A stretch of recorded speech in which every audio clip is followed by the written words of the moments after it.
Constitution requires revision every 5th year. It's meant for 5 years as per the Constitution of Pakistan. But luckily, it also contains a provision that if it doesn't happen, till the next award, no matter how long, that award will continue. So there has been long pauses when the consensus could not be built even on a new award. And the award which was finalized in December 2009, which is still in place and in vogue in the country, it was the first time the resources distribution to the provinces was not based on population alone. It was the level of development, it was the diversity of population, and there were 4 criteria. Population has about weight of about 80% to the best of my memory, 80 or 82. So rest is, so it's a weighted formula, but those are now or aaj hum 2026 mein baithe hain. You can imagine, I did my best, try my best, 2013-17 to do the next award, but I couldn't get enough support. You see, the federal government, after that huge shift, either all these responsibility would have to be shifted to the provinces, because federal government doesn't have enough resources. It has number one, the huge public debt servicing. 2017, when I left, it was less than 2,000 billion. I wanted to enter into political discussions, but when I came back, it was 10,000 billion debt servicing. Multiple reasons. The rupee got devaluation to 1/3 value, and on the other side, there's about almost 80% increase in the public debt. So you see, these multiple issues need to be addressed. And second is obviously the defense is for the entire country. Defense is not for the Islamabad or the federal area. So there got to be innovative way to create a balance in the NFC award. Obviously, Finance Minister Saab abhi shuru karenge process for the next NFC award, but I see it a little complicated, because everybody will have to feel with open mind how we fix, because otherwise the federal government will remain always in red, or they should abandon. We are still running higher education. It's about double-digit heavy, amount of billions of rupees we allocate. Education is, if it's provincial subject, now they have these resources. They should be able to fund it. Likewise, we have so many parallel bodies still working, which was supposed to be closed after the 18th Amendment. So, I believe that we need to work very diligently in this award, and I hope the country reaches the award very soon, because it will create a new balance in the fiscal distribution and fiscal consolidation in this country. So, GB and AJK, obviously, each plus all provinces has unique strengths. Punjab has agriculture, Sindh has ports and industries and it's a commercial hub. KP has minerals and mountains which attract tourism and investment. And Balochistan, you must have heard, is untapped natural wealth. We have a lot of rare earth material. GB and AJK are ecological powerhouses of the future. There is, again, I'm diverting from the main subject. You must be listening because you're all professionals, you all talk, each one of you is an institution. Pakistan is a debt trap country. When I took over 4th time finance minister's responsibility in September 2022, you must be, it's not सिर्फ करीबन 2 साल से कम अरसा है, 2 साल से ज़रा ज़्यादा अरसा है जो गुजरा है. Everybody is talking in this word, inside and outside Pakistan, Pakistan will default. Pakistan will data देते थे, ये डेट पे डिफॉल्ट करेगा, ये डेट पे default. Even rating agencies will give date. And I always used to say, Pakistan will not default. X institution, support or no support, and I believe in this thing. When I was preparing the last budget in June 2023, budget for fiscal year 2023-2024, before leaving the PDM government, all business leaders, they would come in line with my past habit. I used to consult them. So they used to come very depressed. Oh, we are thinking to sell our business, to shift to Dubai, to X and Y. I said, why? We have become debt-trapped country. I said, well, Pakistan has problem. But this country was 24th global economy in 2017-18. From macroeconomic unstable economy in 2013. What went wrong? You have best of indicators. You have highest of foreign exchange reserves. Still not beaten. The world rating agency were writing, Bloomberg and all other credible institutions, they look at Pakistan and forget about the neighbors.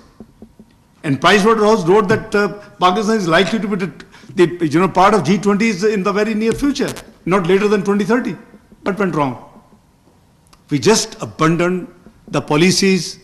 This country has seen cycles because of the political instability, the leg pulling, the lack of continuity of the policies, and we saw what happened.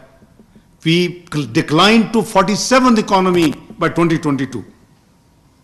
Partly coward, partly our failure in pursuing the right policies. Our debt jumped to, as I said, from 2,000 billion per annum servicing to 10,000 billion. We can't afford. The inflation skyrocketed. The policy rate went double digit. So you can't run the business.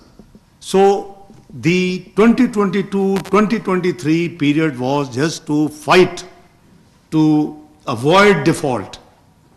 And I am giving next sentence very carefully and with full responsibility. I hope I'm wrong. I have no confusion or no suspicion that there was a desire that Pakistan should default.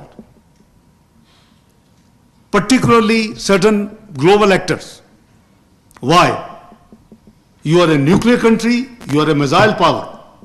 Nobody would like to see you economic power. You have the ability to be economic power. And I used to tell these business people who used to come debt trap, says, hang on. What is the external debt of Pakistan? 130 billion. I say, have you ever looked at what God has blessed this country with? At least $10,000 billion of rare earth material, mines and minerals, hydrocarbons, stones. So you have to work hard, that's all. Streamline the things.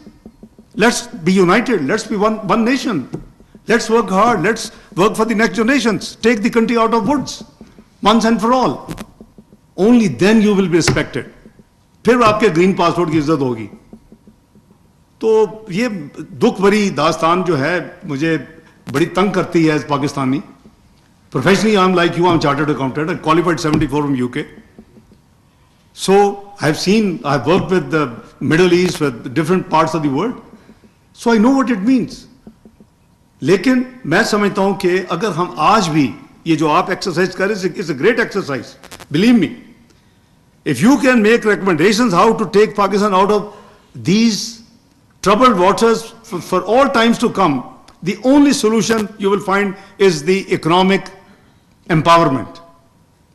And that's for that reason, the 5-year plan was given with the budget. And to implement that plan is Udan Pakistan. To implement 5-year plan, implementation document is Udan Pakistan.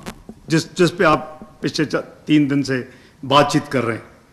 So, in my opinion, potential जो है वो बहुत है पाकिस्तान में अल्लाह के फजलो करम से.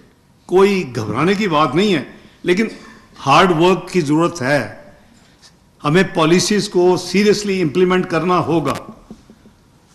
And if you do that, I am sure Pakistan has bright and उड़ान future. Welcome to my very dear brother and minister for planning.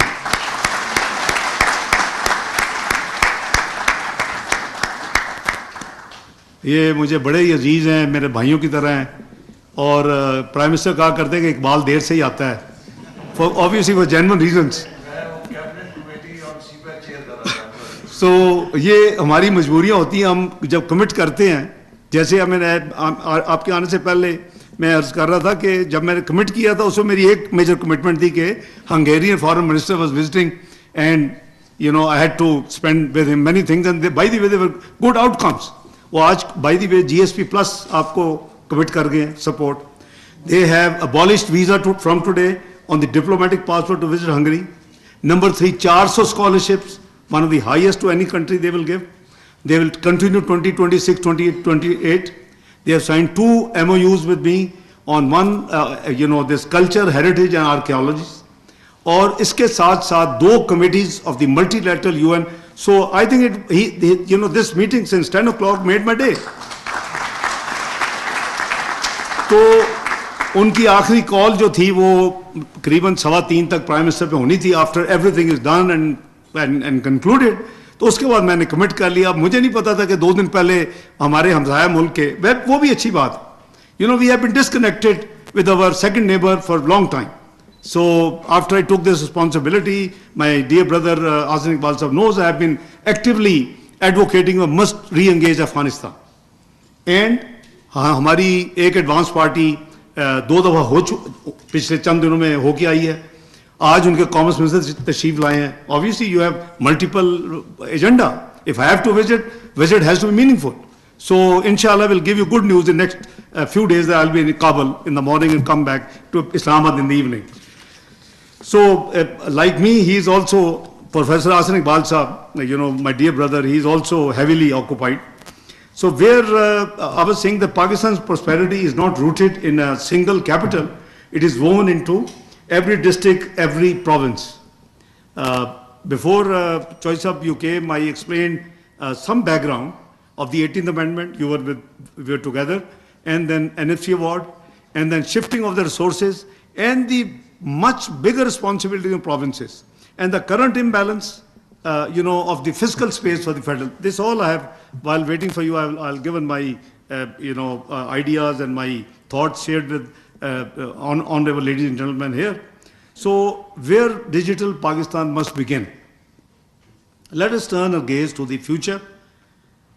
A smarter digital Pakistan, which obviously our government is focusing, Prime Minister is putting a lot of hard work, and Professor Asif Iqbal Sahab is giving a great help in this endeavor.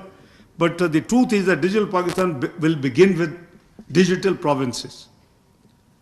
Obviously, as I said before, Honorable Asif Iqbal Sahab came, because the federal government or Pakistan is the sum total of the 4 federating units plus capital territory. So if they do well, Pakistan will do well. If they do weak, Pakistan will do weak. It is all indicators, the sum total of the delivery of the 4 provinces. So I think we need to obviously focus on this thing: digital services, e-payments, real-time data, smart schools. They are no longer luxuries, they are necessities for a modern state. अब आजकल आपने पढ़ा होगा कि अब तो satellite से internet service और सारी चीज़ें compete हो रही हैं. West is taking the lead. Many actors are visited Pakistan recently. Obviously, East में भी कुछ बड़े जो players हैं, global powers. अभी जिनकी ये कह रहे थे मैं मीटिंग करके आया हूँ, तो वो भी obviously they are in the run. So we welcome all. But it is a digital race. It's a digital, something which one could not conceive few years back that it will be that fast. So we have to catch up the speed. Udaan Pakistan remind us, transformation begins not in the capital, as I said, but in communities. When a farmer in Bahawalpur accesses weather data on his phone, when a patient in Quetta has medical history of him and his family stored digitally in his phone, when a student in Skardu logs into a virtual classroom, this is when smarter Pakistan becomes a lived reality. Now this is what we should all aim at. Where resilience is built, we live in an age of cascading crisis. You have seen the recent tariff wars. The big powers are contesting. हमारे भी लोग कुछ panic हुए थे. मेरी तो advice थी कि कूल डाउन, कोई फिक्र वाली बात नहीं है, because our peer competitors are also facing the same thing. हमें अगर 29 है तो नेक्स्ट डोर नेबर इंडिया को 27 है, बांग्लादेश को 38 है, वियतनाम को 48 है, और peers with whom we compete, We are in the same, so its ultimate load is going to be the American consumer. And they have to pay, the importer will have to pay and pass on. So I smell, unless they take corrective action, inflation there, and inflation will lead to recession, and recession will obviously harm the global economies. So you see this big race is already there, and this pandemic, which we saw, COVID, flood, 2022, heat wave, or any other calamity, the province is both the first responder and the final safeguard. You must have seen that federal government, Prime Minister on human grounds takes the very key role. You saw PDM government floods 2022, but the primary responsibility is that of the provinces. So unless they come up to the expectations and the requirement which are to be there to face the challenges and unfortunate calamities, you see, we will not be having the fair outcome. No matter how much the federal government would do, it will still be not enough. So national resilience is, as I said, not centralized. It is constructed district by district through capable and responsive provincial leaderships. We have now system, we have National Assembly, we have provincial assemblies. Obviously, we are working, and Professor Saab is contributing in that we have to further, look down to the local bodies system. We have to make it active. Only then we'll be able to make these problems more handleable. National resilience, as I said, need to be handled. Now, where inclusion becomes real, let us speak of justice and inclusion. Not as slogans, but as deliverables. Provinces are closest to the people realities. They know the languages, the customs, the disparities. They are the best positioned to empower women and girls, support marginalized communities, uplift persons with disabilities, and celebrate a rich ethnic and religious diversity. True inclusion does not trickle down unless they all are united and has a common approach. Otherwise, again, there will be inequalities. Where innovation is born, let's talk about that. Innovation often begins where the challenges are greatest.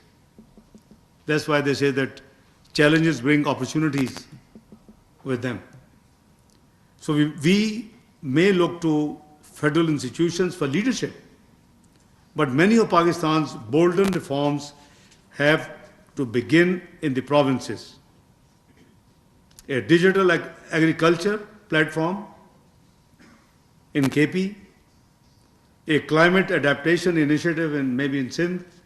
They had huge losses. The flash floods 2022, they are still doing a lot of great work. Restoration of schools, building of houses. Federal government has been hand-holding. Professor Saab in his ministry has been preparing and processing for up to CTWP the projects, and ethnic, we have been handling and approving those projects. So we, as a team, we have been working to do what the best we can. A school reform pilot in Gilgit. Innovation starts at the edges, and when it works, it must be scaled. We must support these efforts, learn from them, and replicate success. And share our experience. When I say share our experience, mean the provinces should share their experience. So with the federal government and with each other. A call to action. So what must we do collectively and immediately? There are a few suggestions. Number one, focus on our provinces urgently and directly, where services are delivered and development begins. Number two, empower local innovation. support what works, whether it's girls' school, model in Hunza, or a tech incubator in Multan. We must empower local innovation. Number 3, digitize every province. Federal government has reached to a great degree of digitization at a very high level, alhamdulillah. From village to valley, brings services online, make data-driven decisions, and ensure no one is left behind. Number 4, build resilience locally. Every community must be equipped to prepare, respond, and recover. After floods 2022 and the global climate actors, the defenders and the contributors and the financiers, they all agreed that what is called 4RF. So the resilience is the core element of the future constructions, so that these fault lines, which are natural, which are there, which are to repeat off and on and bring havocs, need to be at least, preempted, and this is why most of the projects which, the flood-related projects, there are all constructions were meant to be at 4RF principle. Collaborate with purpose. Let us move from debate to delivery, from provincial silos to shared solutions. Luckily, all 4 chief secretaries are, I'm told, I have been invited for this session, great session. And with the wisdom of Professor Asif Sahab, after I leave, I will be looking forward to the outcome and the recommendations and the solutions they will propose, inshallah.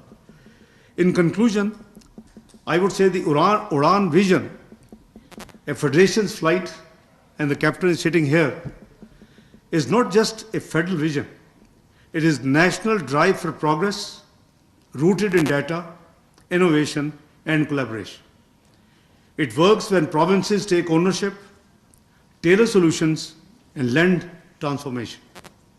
Udan succeeds when every province rises, when no one is left behind. In conclusion, let me say, with both a hope and a challenge, let this not be just another event which we all are attending. Let it be the moment we choose to act, and act boldly, collaboratively, and with conviction.